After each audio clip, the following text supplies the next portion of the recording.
I think I was just filling time, and I would like to ask Professor Lal Rutan to start. I think we took 1 minute from him. Professor Lal, we would like to listen to you, please. Thank you, sir. Thank you, Dr. Baltagi. That was an excellent introduction to the next session.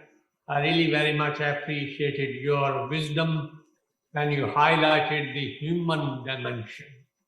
And you mentioned human-based sustainable development.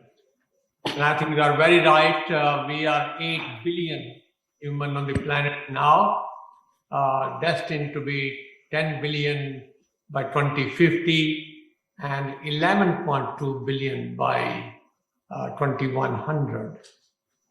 Therefore, the wisdom of ancient cultures and building upon that wisdom with modern science is going to be a very critical way to address the issue that humanity is facing on. At the present, I would like to focus 3 C's that humanity is gripped with: the conflict, the climate change, and of course the COVID. And this requires all the wisdom we can muster how to sustainably develop the natural resources in a way that we can address those issues. And therefore the human dimension part. Before I give the floor to very, very distinguished speakers, 5 of them, in which each one will have about 15 minutes, I would like to mention what I learned myself. A few years back, 2013 exactly, I wrote an article, Soil and Sanskriti. And Sanskriti word means civilization. And there I made an attempt to combine what was the common thread amongst ancient religions: Islam, Judaism, Christianity, Hinduism, Buddhism, Sikhism, in relation to sustainable management of natural resources.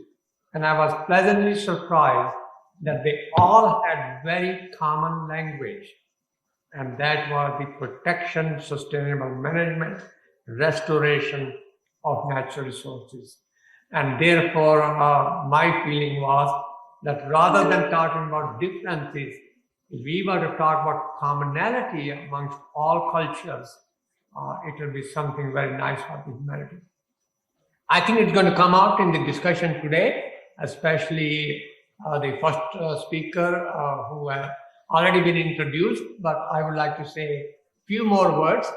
Former Minister of Agriculture of Jordan, Professor Mahmoud Duwairi, President also of Aslan National University, Director of the Plant Production and Protection Division of FAO Rome, currently working in the Department of Horticulture and Crop Sciences of the University of Jordan, and he has a PhD also from the University of Jordan. We are all looking forward to your presentation, sir, with the title Climate Change Effects on West Asia and North Africa Dryland.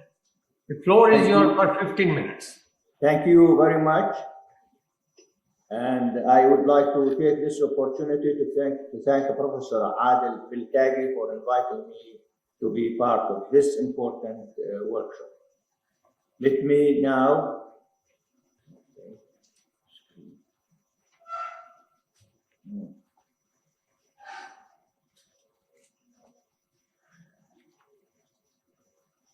say that Wana in the eye of a perfect stress storm. We are really in a perfect stress storm.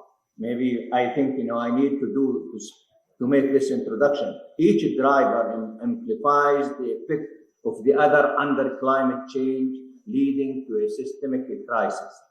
High unemployment, unrest and migration, food and nutrition insecurity, demographic change, gender inequality, urbanization and heat islands, land degradation and desertification, loss of agrobiodiversity. This important topic, I will be also talking about it more than this. High water scarcity and low efficiency. Professor Adel, made me speak about how Jordan is really affected by the low water in Jordan and the double impact of climate change, increasing temperature, and reducing precipitation.